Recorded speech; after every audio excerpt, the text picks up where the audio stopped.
Before we dive in, smash that subscribe button, hit like, and comment below if you think survival should have been possible, because what happened next on Austria's highest peak will haunt you.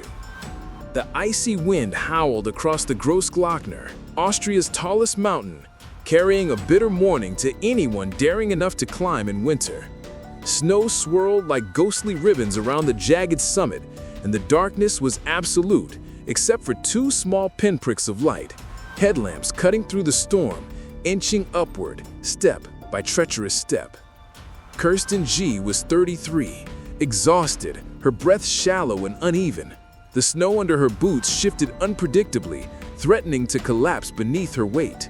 Her boyfriend, 36-year-old mountaineer Markus L, moved with practiced precision, each step deliberate, confident. He had planned this climb. He knew the mountain.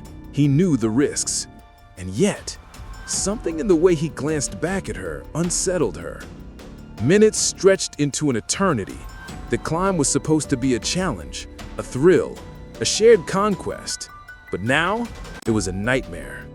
Kerstin's hands were numb, her fingers barely able to grip the ice axe. Her legs shook uncontrollably. Markus, sensing her faltering, spoke softly. "We're almost there, just a little further." But his voice, calm and measured, carried a weight she couldn't place, a weight that didn't belong to someone who truly intended to help.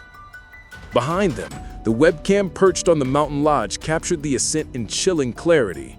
It recorded two headlamps climbing steadily.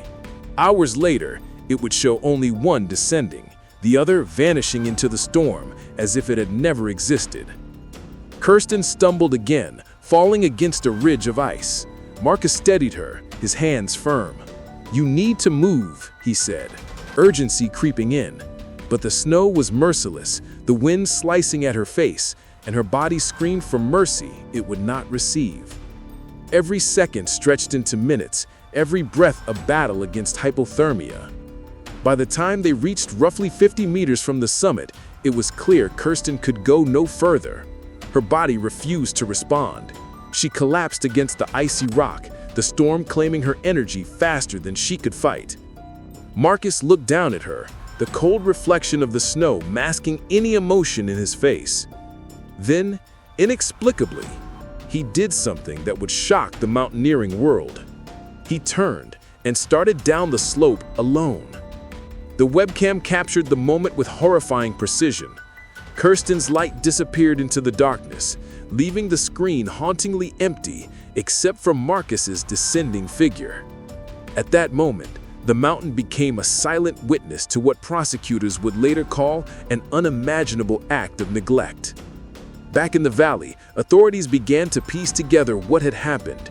Emergency calls, witness statements from other climbers, and the footage from that cold, lifeless camera started forming a picture of a night gone wrong.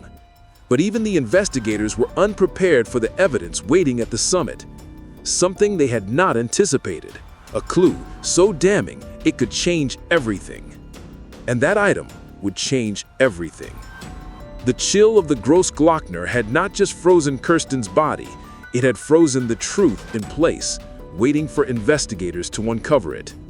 When the Alpine rescue team arrived at the desolate ridge, they were met with silence and snow thick enough to swallow footsteps. The wind had erased almost everything, but the one item left behind refused to be ignored. A split board, Kerstin's only piece of gear, abandoned carelessly in the snow. At first, it seemed innocuous, a piece of sporting equipment, but forensic experts quickly realized its significance. The splitboard had been positioned in a way that suggested it had been used as a last-ditch attempt to shelter her body from the wind. Whoever placed it there knew the mountain, knew the dangers, and yet it hadn't been enough to save her. Markus L had returned to the valley by himself hours earlier, claiming he had gone to fetch help. But as investigators examined his story, discrepancies began to pile up like the snowdrifts on the ridge. GPS data from his phone and smartwatch showed precise movement patterns. No detours, no search for Kerstin. Every step he took led downward, straight to safety. His account of rescuing her started to unravel. Meanwhile, The webcam footage circulated quietly among authorities. Analysts enhanced the images frame by frame. The haunting sight of two lights ascending and one descending alone told a story that words could barely capture. But when investigators cross-referenced timestamps with weather data and witness reports from other climbers, a horrifying realization emerged. Markus had spent nearly an hour above the ridge with Kerstin, an hour, and temperatures plunging to -20 degrees Celsius. Back at Innsbruck, prosecutors began to build their case. Every detail mattered. Friends of Kerstin recalled her excitement before the climb, her trust in Markus's experience.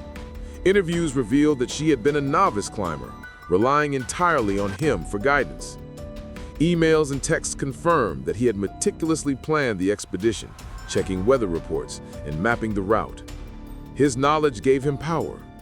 His knowledge also gave him responsibility, and it appeared he had failed to uphold it. But just as the investigation seemed to point clearly toward negligence, a new, darker layer emerged. A witness, another mountaineer, reported seeing Markus with Kerstin earlier in the climb, speaking sharply, almost aggressively. The tone, the body language, all suggested tension. Could this have been more than a tragic miscalculation? Could there have been anger, impatience, a cold disregard for her survival? Then came the discovery that would shock even seasoned investigators. In the snow, partially buried, lay a waterproof journal belonging to Markus. Inside were meticulous notes about the climb, but one entry stood out, dated the morning of the ascent. It contained a single, cryptic sentence: "If she can't make it, she won't survive." The investigators stared at it in disbelief. Was this a premonition, or something far more sinister? As prosecutors and detectives pored over the evidence, it became clear that this was no ordinary accident. Every trail of footprints, every timestamp, every abandoned piece of gear painted a picture of betrayal in the harshest environment on the continent.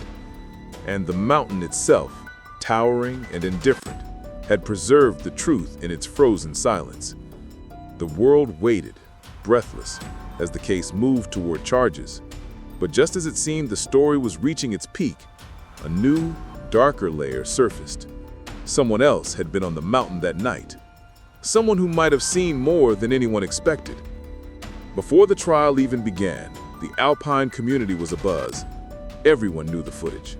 Everyone had seen the images of Kerstin's light fading into the storm while Markus descended alone. But investigators now had a new variable. An anonymous witness who claimed to have seen the pair higher up on the ridge just hours before disaster struck. This witness, another climber sheltering in a small snow cave, had been documenting the ascent on a handheld camera. What emerged from their footage was chilling. Markus and Kerstin arguing fiercely, voices barely audible over the wind. At one point, Markus's gestures were aggressive, almost commanding. The witness later said, "He didn't seem worried about the snow or the mountain. He seemed frustrated with her, angry even." The prosecution pieced together a timeline. Kerstin, exhausted and hypothermic, had reached the point of no return.